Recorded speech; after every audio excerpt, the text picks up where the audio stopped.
nó giờ bên năng trả lô bên năng kề trung cơ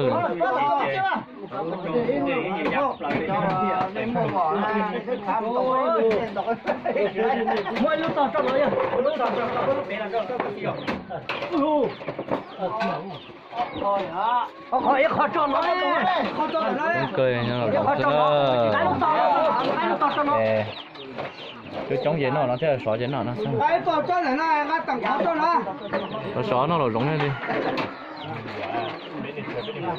nhưng mà một tí nữa gì có lò xí cổng ok năng hơn nó ok nó tiếp lộ ok đó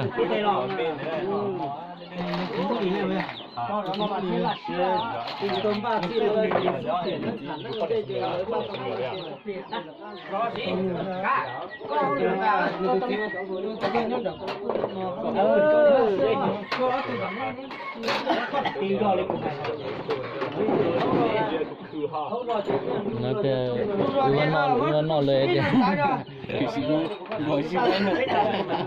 lấy cái kia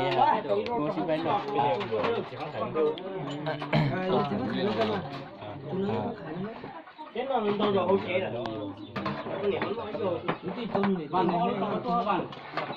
Đây là một cái tiền đó.